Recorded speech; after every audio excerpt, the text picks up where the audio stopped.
అందరికీ నమస్కారం అమ్మ.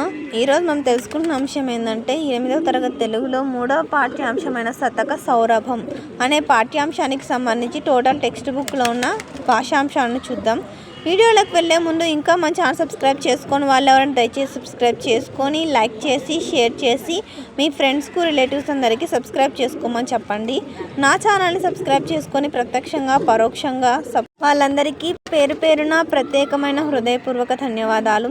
ఇంకా ఆలస్యం చేయకుండా వీడియోలోకి వెళ్ళిపోదాం. ఇక్కడ ఏమిచ్చినారంటే ఒక ప్రతిపదార్థం ఇచ్చినారమ్మా. ఈ ప్రతిపదార్థానికి సంబంధించి ఇక్కడ మనకి అర్థాలు అయితే ఇచ్చినారు. జాగ్రత్తగా స్క్రీన్ షాట్స్ తీసుకోండి. ఒకవేళ అక్షరాలు కనుక క్లియర్ కనిపించకపోతే నెట్ క్వాలిటీ పెంచుకొని స్క్రీన్ షాట్స్ తీసుకోండి మా.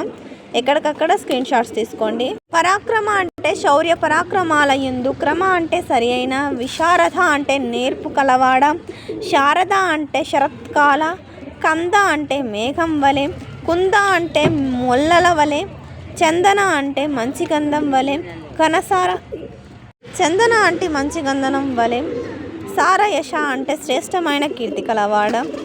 క్రింది గేయం చదవండి, గేయ భావం రాయండి. ఇక్కడ మనకు ఒక గేయం ఇచ్చినారు, దానికి సంబంధించిన భావం. మన మానసిక స్థితే అన్నిటికే ప్రధానం, మనసే ముఖ్యం. చెడు మనసుతో చేసే పనులు, పలికే మాటలు కష్టాలను తెస్తాయి, దుఃఖాన్ని తెస్తాయి. ఎద్దు గిట్టెల వెనుక వచ్చే బండి చక్రాలుగా అవి మనకు కూడా వస్తాయి. బాధలు అలా వచ్చిన బాధ మనుషులను బాధ పెడతాయి. క్రింది గద్యం చదివి ప్రశ్నలను తయారు చేయండి. ఇక్కడ పారాగ్రాఫ్ ఇచ్చినారు, ఈ గద్యాన్ని స్క్రీన్ షాట్స్ తీసుకోండి. మొదటి ప్రశ్న, నందిపాటి శేషాంబ ఎవరు? శేషాంబ గారి తల్లిదండ్రులు ఎవరు? ఆమె మరణించే నాటికి మన దేశానికి స్వాతంత్రం వచ్చిందా? ఆమె రచించిన రచనలు ఎన్ని? ఆమె రచనలు ఏవి ఎన్ని?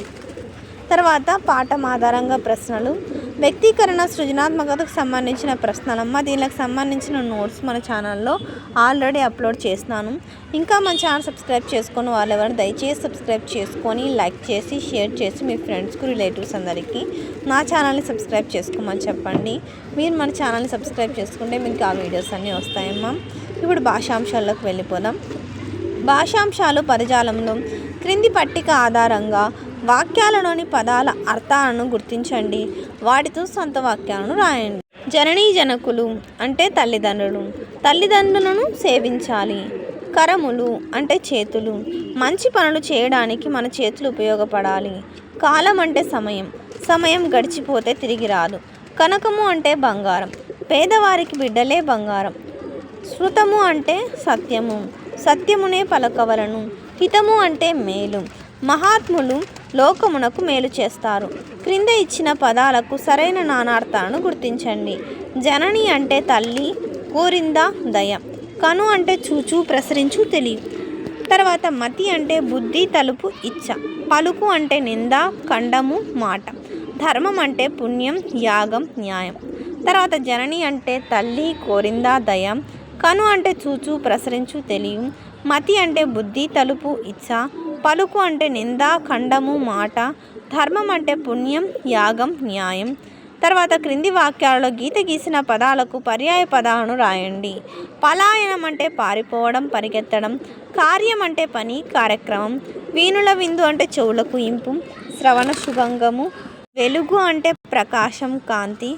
తర్వాత ఏమిచ్చినారు, క్రింది వాక్యాలలోని ప్రకృతి వికృతులను గుర్తించండి. కార్యం అంటే ఖడ్జం, కథ అంటే కథ, శ్రీ అంటే సిరి, భాష అంటే భాష, భోజనం అంటే బోనము. తర్వాత భాషా క్రీడ. రెండవ పెట్టెలో ఇచ్చిన అర్థాలను పరిశీలించి అర్థాలకు సరిపోయే పదాన్ని మొదటి పెట్టెలో గుర్తించి వాటిని క్రమ సంఖ్యను వేయండి. ఇక్కడ రెండవ పెట్టె ఇచ్చినారు. తర్వాత ఇవి సందులు. సవర్ణ దీర్ఘ సంధి సూత్రం, గుణసంధి సూత్రం. క్రింది పదాలను విడదీసి సంధి పేర్లను రాయండి. విద్యార్థి అంటే విద్యా ప్లస్ అర్థి సవర్ణ దీర్ఘ సంధి. సూర్యోదయం అంటే సూర్య ప్లస్ ఉదయం గుణసంధి. గజేంద్రుడు గజ ప్లస్ ఇంద్రుడు గుణసంధి. మహర్షి అంటే మహా ప్లస్ ఋషి సవర్ణ దీర్ఘ సంధి. క్రింది పదాలను కలిపి సంధి పేర్లను రాయండి. ఫలంబు ప్లస్ ఊరక ఫలంబులూరక ఉత్వసంధి. చరణాభివాదనం చరణ ప్లస్ అభివాదనం సవర్ణ దీర్ఘ సంధి. కట్టిన ప్లస్ అట్టే కట్టినట్లే అత్వసంధి. షష్ఠి తత్పురుష సమాసం. కిన్కున్ యొక్క లోన్ లోపల షష్ఠి విభక్తి. విశ్వహితం అంటే విశ్వం యొక్క హితం. సత్పురుష నివాసం అంటే సత్పురుషుని యొక్క నివాసం. పరోపకారం అంటే పరులకు ఉపకారం. గురు చరణములు అంటే గురువు యొక్క చరణములు. తర్వాత ఏమి ఇచ్చినారు ఇక్కడ, క్రింది పదాలకు విగ్రహ వాక్యాలను రాసి సమాసనామం రాయండి. జనని జనకులు, జనని మరియు జనకుడు ద్వంద్వ సమాసం.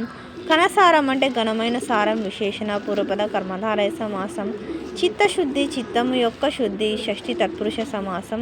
ఇక్కడ ఛందస్సు. లఘువును గుర్తించే విధానం, లఘువుకు గురువుకు తేడా. ఇది లఘు అంటే ఏకమాత్రాకారంలో గుర్తించేది, గురువు అంటే ద్విమాత్రాకారంలో గుర్తించేటివి, అంటే 2 చిటికలు వేసే సమయంలో గుర్తించేటివి. తర్వాత లఘువు గురువులకు సంబంధించి ఛందస్సుకు సంబంధించి చాలా సులభమైన పద్ధతిలో మన ఛానల్లో వీడియోస్ చేస్తున్నానమ్మా. దయచేసి సబ్స్క్రైబ్ చేసుకొని వాళ్ళని దయచేసి సబ్స్క్రైబ్ చేసుకోండి. సబ్స్క్రైబ్ చేసుకుంటే మీకు ఆ వీడియోస్ అన్నీ వస్తాయి. క్రింది అక్షరాలకు లఘువు గురువులను గుర్తించండి. ఇక్కడ గణం ఏర్పడే విధానం, తర్వాత ఒక అక్షరం గణాలు, తర్వాత ఇక్కడ లఘువు చిహ్నము, గురువు చిహ్నము, ఉదాహరణలు, తర్వాత 2 అక్షరాల గణాలు, తర్వాత లక్షణము, చిహ్నము, గణం పేరు. జాగ్రత్తగా స్క్రీన్ షాట్స్ తీసుకోండి మా. మీకు ఛందస్సు అనేది రావాలంటే కినా ఫస్ట్ యమాతారాజ బాణసలగం అనే సూత్రం రావాల. నేను ఎట్లా అలా దీర్ఘం ఇచ్చినానో అట్లా దీర్ఘం వచ్చిన పదాలు దీర్ఘం రాయాలా, దీర్ఘం లేని పదాలు దీర్ఘం రాకుండా వస్తే కినా యమాతారాజ బాణసలగం ఇలాగనే నేర్చుకున్నా అంటే మీకు ఖచ్చితంగా మీరు కష్టపడుకోకుండా మీరు అన్ని ఘన విభజనలు చేయొచ్చు.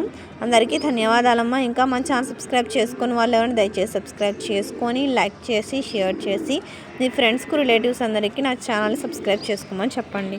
మన ఛానల్ని సబ్స్క్రైబ్ చేసుకొని ప్రత్యక్షంగా పరోక్షంగా సపోర్ట్ చేస్తున్న వాళ్ళందరికీ పేరు పేరున ప్రత్యేకమైన హృదయపూర్వక ధన్యవాదములు. మీ ప్రేమ ఆదరాభిమానాలు ఆప్యాయతను నా మీద మన ఈ ఛానల్ మీద ఎప్పటికీ నాగానే ఉండాలని మనస్ఫూర్తిగా కోరుకుంటున్నానమ్మా. అందరికీ ధన్యవాదాలు. దయచేసి వీడియోని మాత్రం స్కిప్ చేయదు.